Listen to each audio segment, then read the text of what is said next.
மக்கள் நல்வாழ்வுத்துறையில் துணை சுகாதார நிலையங்கள், ஆரம்ப சுகாதார நிலையங்கள் என்று 10,999 மருத்துவமனைகள் தமிழ்நாட்டில் இருக்கிறது. 8,713 துணை சுகாதார நிலையங்களும் 2,286 ஆரம்ப சுகாதார நிலையங்கள் மற்றும் நகர்ப்புற ஆரம்ப சுகாதார நிலையங்கள் தமிழ்நாட்டில் பயன்பாட்டில் இருந்து வருகிறது.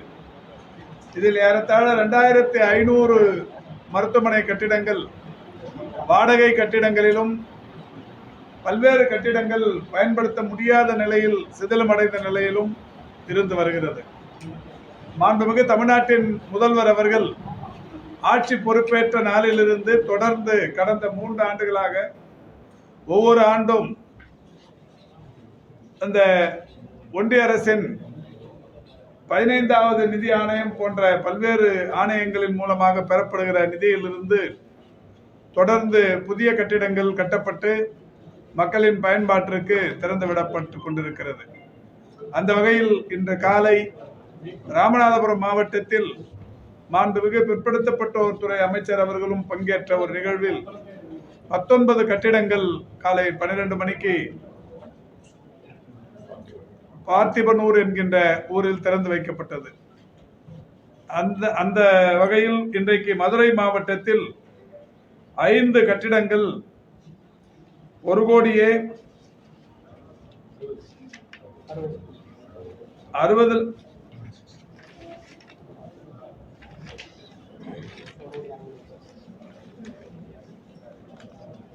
மதுரை மாவட்டத்தை பொறுத்தவரை இன்றைக்கு கல்லந்திரி ஆரம்ப சுகாதார நிலையத்தில் கட்டப்பட்டிருக்கிற 60 லட்சம் மதிப்பிலான ஒரு கட்டிடம் ஒன்று தற்போது திறந்து வைக்கப்பட்டிருக்கிறது.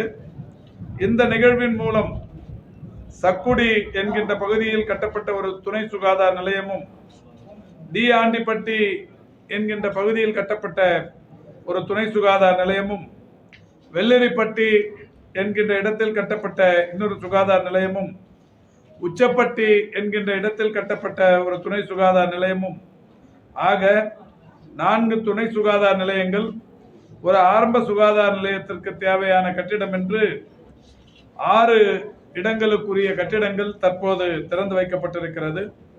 1,60,00,000 மதிப்பிலான இந்த கட்டிடங்கள் இன்று முதல் மக்களின் பயன்பாட்டிற்கு வருகிறது.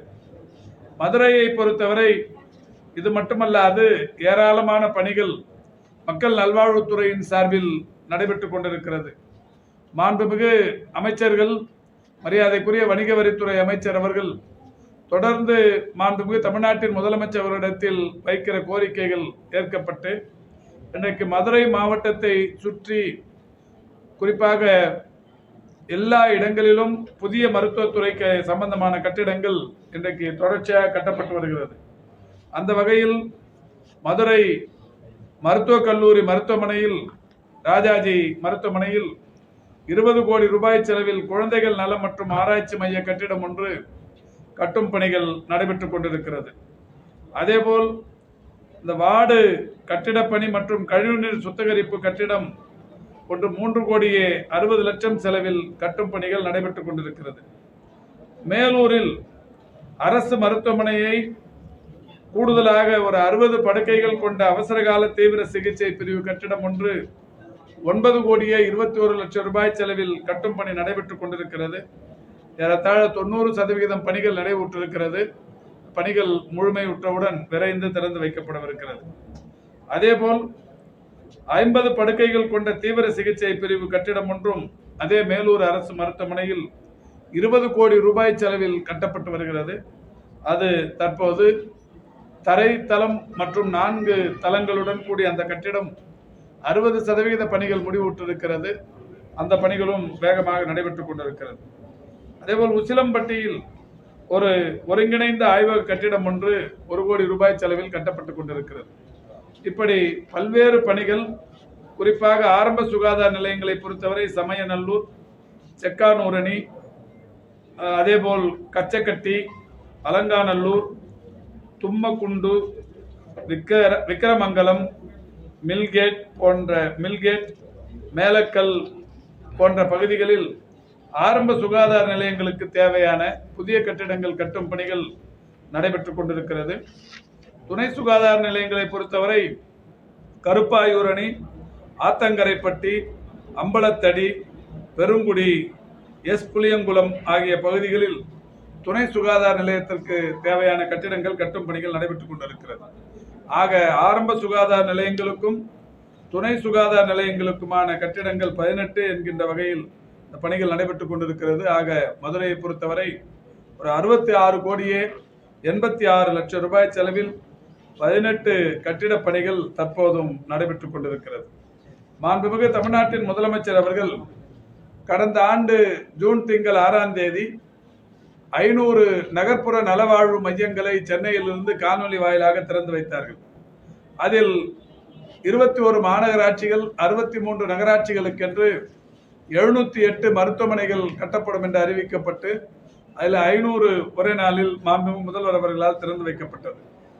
அதை பொறுத்தவரை 64 மருத்துவமனைகள் மதுரையில் அமையும் என்று அறிவிக்கப்பட்டது.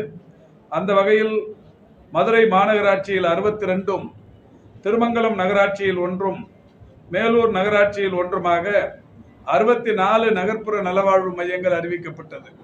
ஒரு மருத்துவர், ஒரு செவிலியர், ஒரு மருந்து ஆளுநர், ஒரு உதவியாளர் என்கின்ற வகையில் அந்த 4 பணியிடங்களோடு தொடங்கப்பட்ட அந்த மருத்துவமனைகளை பொறுத்தவரை அன்றைக்கு மாண்புமிகு முதல்வர் அவர்களின் மூலம் 46 இடங்களில் திறந்து வைக்கப்பட்டது.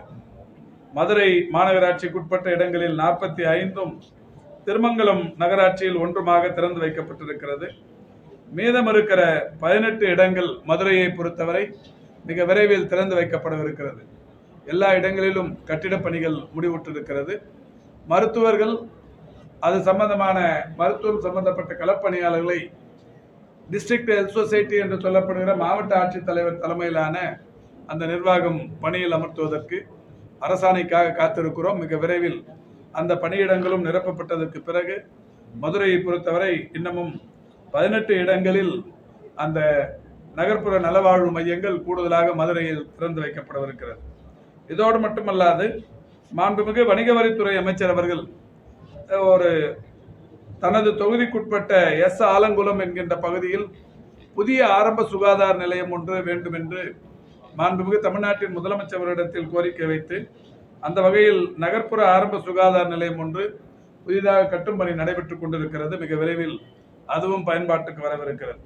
மாண்புமிகு தகவல் தொழில்நுட்பத்துறை அமைச்சர் அவர்கள் ஆரப்பாளையத்தில் ஒரு நகர்ப்புற ஆரம்ப சுகாதார நிலையம் வேண்டும் என்று கேட்டிருந்தார் மாண்புமிகு தமிழக முதல்வரிடத்தில். அவருடைய கோரிக்கையும் மாண்புமிகு முதல்வர் அவர்கள் ஏற்று அவருக்கும் ஒரு நகர்ப்புற ஆரம்ப சுகாதார நிலையத்திற்கான ஒப்பளிப்பை தந்தார்கள். அந்த வகையில் 2 நகர்ப்புற ஆரம்ப சுகாதார நிலையங்கள் தலா 1,20,00,000 மதிப்பீடுகளில் கட்டும் பணிகள் முடிவுற்றிருக்கிறது. தமிழ்நாட்டில் ஒட்டுமொத்தமாக 50 ஆரம்ப சுகாதார நிலையங்கள் மற்றும் நகர்ப்புற ஆரம்ப சுகாதார நிலையங்கள் கட்டும் பணிகள் நிறைவுறும் தருவாயில் இருக்கிறது. அதற்கும் மருத்துவர்கள், மருத்துவம் சார்ந்த களப்பணியாளர்களை நியமிப்பதற்கு அரசாணை அதற்காக காத்திருக்கிறோம். மிக விரைவில் அந்த பணிகளும் முடிவுற்று திறந்து வைக்கப்படவிருக்கிறது. இப்படி மதுரையை பொறுத்தவரை மதுரையின் மருத்துவ கட்டமைப்பு இன்றைக்கு மாண்புமிகு தமிழ்நாட்டின் முதலமைச்சர் அவர்களால் மிக சிறப்பாக இன்றைக்கு மேம்படுத்தப்பட்டு பெரிய அளவில் அது தரம் உயர்த்தப்பட்டுக் கொண்டிருக்கிறது. அந்த வகையில் இன்றைக்கு 6 புதிய கட்டிடங்கள் 1,60,00,000 மதிப்பீட்டில் திறந்து வைக்கப்பட்டிருக்கிறது. எய்ம்ஸ் மருத்துவமனை தொடர்ந்து நம்முடைய பாராளுமன்ற உறுப்பினர்கள் பாராளுமன்றத்தில் தொடர்ச்சியாக கோரிக்கை வைத்துக் கொண்டிருக்கிறார்கள். கடந்த 2 நாட்களுக்கு முன்னால் கேள்வி ஒன்றுக்கு பதிலளித்த ஒன்றிய அரசின் மக்கள் நல்வாழ்வுத்துறையின் அமைச்சர் அதில் தோல்வியை ஒப்புக்கொள்ளுகிற வகையில் பதில் அளித்திருக்கிறார். விரைவில் கட்டுவோம் என்றும் உறுதி அளித்திருக்கிறார்கள்.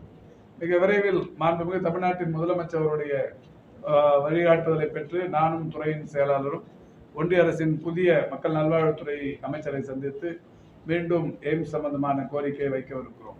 ஏற்கனவே மக்கள் நல்வாழ்வுத்துறை அமைச்சராக திரு மன்சுக் மாண்பியா அவர்கள் பதவியில் இருந்த நேரத்தில், பொறுப்பில் இருந்த சமயத்தில் ஒரு 11-12 முறை நாங்கள் டெல்லியில் அவரை சந்தித்து எய்ம்ஸ் மருத்துவமனையின் கட்டுமான பணிகளை விரைவுபடுத்திட வேண்டும் என்று கோரியிருந்தோம். அது மட்டுமல்ல, மாண்புமிகு தமிழ்நாட்டின் முதலமைச்சர் அவர்களே ஜப்பானுக்கு ஜெய்கா நிர்வாகத்திற்கு, குறிப்பாக ஜப்பான் பன்னாட்டு கூட்டுறவு முகமை இடத்தில் நாமே நேரடியாக போய் ஒன்றிய அரசின் பிரதிநிதி ஒருவரை அழைத்து சென்று மதுரையில் அந்த பணியினை தொடங்கிட வேண்டும் என்று அந்த ஜெய்கா அமைப்பின் துணைத் தலைவரை சந்தித்து கோரிக்கை விடுத்திருந்தோம்.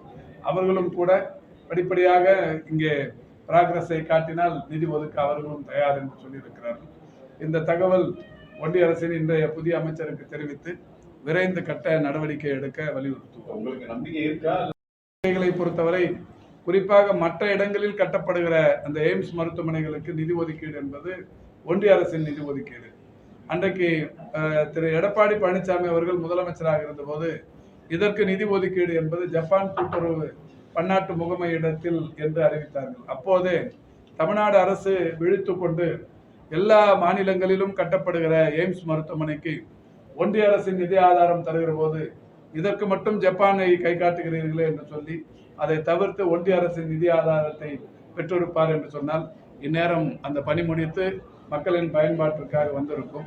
ஆனால் அந்த காரியத்தை அவர்கள் செய்ய தவறியதன் காரணமாக கடன் வாங்கித்தான் கட்ட வேண்டும் என்கின்ற அந்த நிலை இருந்த காரணத்தினால் அது இப்போது தற்போது தள்ளிக்கொண்டே போய்கொண்டே இருக்கிறது.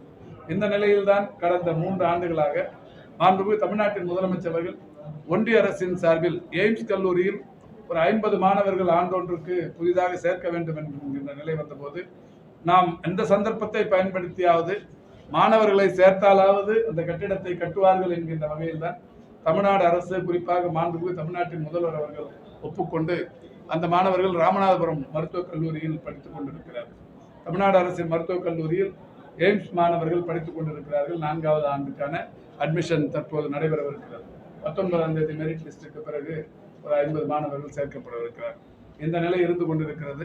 எனவே நிச்சயம் வரும், காலம் கடந்து வரும் என்கிற நம்பிக்கை இருக்கு. எதுங்க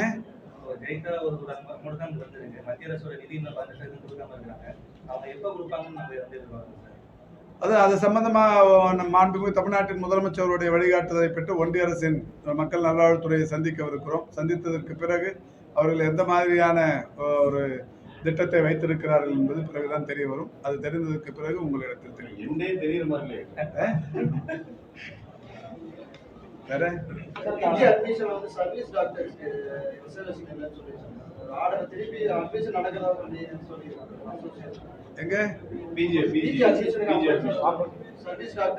இல்ல, நம்ம ஏற்கனவே அது உச்ச நீதிமன்றத்தில் வழக்கு தொடுத்து அதுல நம்ம வெற்றியும் கண்டு கடந்த ஆண்டு அது அந்த 50% இடஒதுக்கீடு என்பது முழுமை பெற்றிருக்கிறது. அரசு மருத்துவர்கள் வெளிநாடுகளுக்கு போறாங்க பத்தி ஒரு சட்டூர் சென்னையில் பாஸ்போர்ட்டோட first page last page raise பண்ணிட்டு சொல்லிட்டு ஸோ இப்போ அது மாதிரி மருத்துவ பிரதிநிதிகள் பிரைவேட்ல அது மாதிரி வெளிநாடு போயிட்டு நிறைய பேர் பயன்படுத்தி இல்ல வெளிநாடுக்கு எல்லாருமே போயிட முடியாது. எல்லாருமே வெளிநாட்டுக்குலாம் அனுப்புறதில்ல. அந்த மாதிரி ஒன்றும் கொள்கை ரீதியான ஒரு இது அதாவது போயிருக்கிறதோ அங்கே எவ்வளோ பேர் இருக்கிறாங்க, எவ்வளோ பேர் போனாங்க அப்படிங்கிற தகவலை தெரிஞ்சுக்கிறதுக்கான ஒரு ரெகுலர் அட்மினிஸ்ட்ரேஷன் ஒர்க் தான்.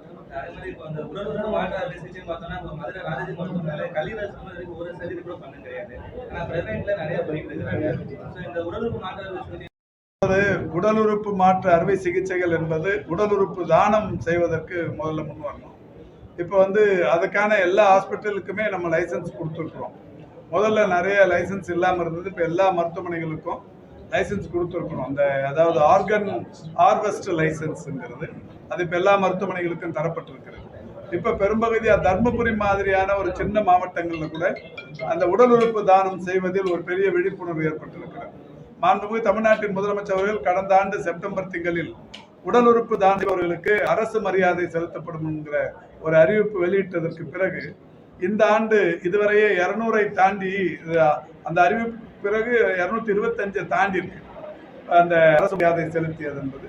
ஆக ஜனவரியிலிருந்து இதுவரைக்குமே 150 தாண்டி இருக்கு.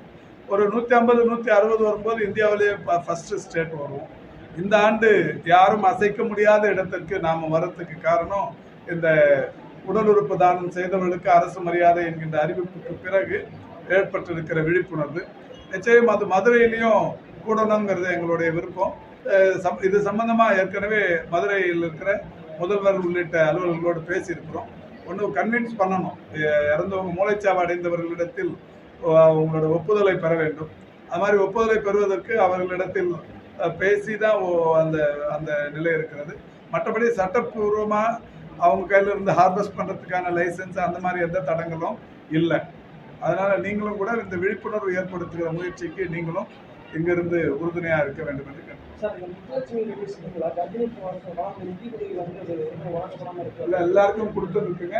அதாவது பெண்டிங் இருந்ததுமே என்னன்னா, இந்த போர்ட்டல் ஒன்றிய அரசோட போர்ட்டல் மொத்தம் அது 18,000 ரூபாய். 18,000 ரூபாயில 14,000 ரூபாய் 13,000 ரூபாய் நம்ம மாநில அரசு தரோம். 5,000 ரூபாய் வந்து ஒன்றிய அரசு தருது.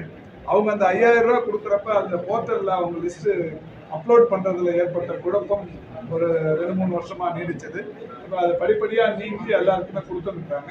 எங்கேயாவது கொடுக்கலங்கிற தகவல் சொன்னீங்கன்னா கொடுக்க சொல்லுங்கள்.